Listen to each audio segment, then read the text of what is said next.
The Benton PUD's residential electricity rate is around 7 cents a kilowatt hour. The rest of the country, you know, I hate to pick on our friends in California, but they can go as high as 15 cents and even in some peak periods, 25 to 30 cents a kilowatt hour.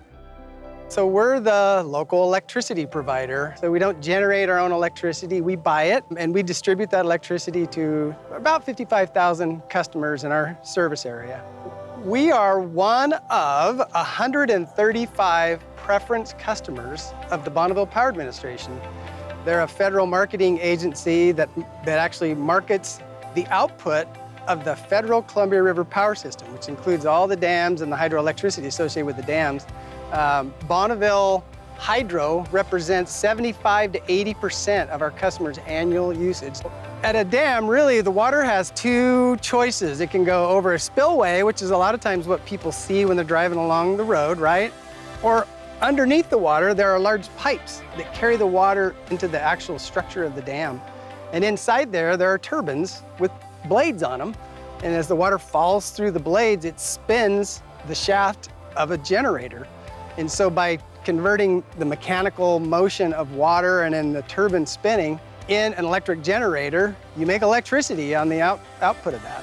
When you think about renewable resources, I think the easiest thing to think about is the fuel. So where do you get the fuel to run the generators? In our case, the fuel is water.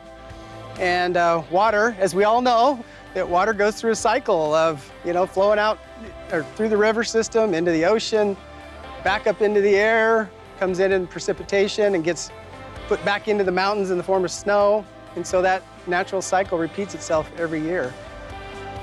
Thinking back in time, if you said, well, if we didn't have hydro from the beginning, where would we have gone? Well, I think you can look as far as investor-owned utilities, for example, who have different customers, but their source of generation has typically been coal-fired power plants.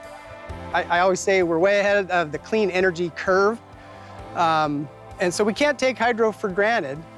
The problem with wind and solar is, everybody always says this, the sun doesn't shine all the time and the wind doesn't blow all the time, so you gotta have a resource that can back that up. And hydro is really uniquely positioned to do that. Washington State passed the Clean Energy Transformation Act with an aspirational goal of 100% clean by 2045. Hydro is 2/3 of the annual energy that's consumed by customers in the greater Northwest. But if you contrast the Northwest with the rest of the country, they're very jealous of where we're at. Without hydro, 100% clean would be nearly impossible in the time frame that we're talking about.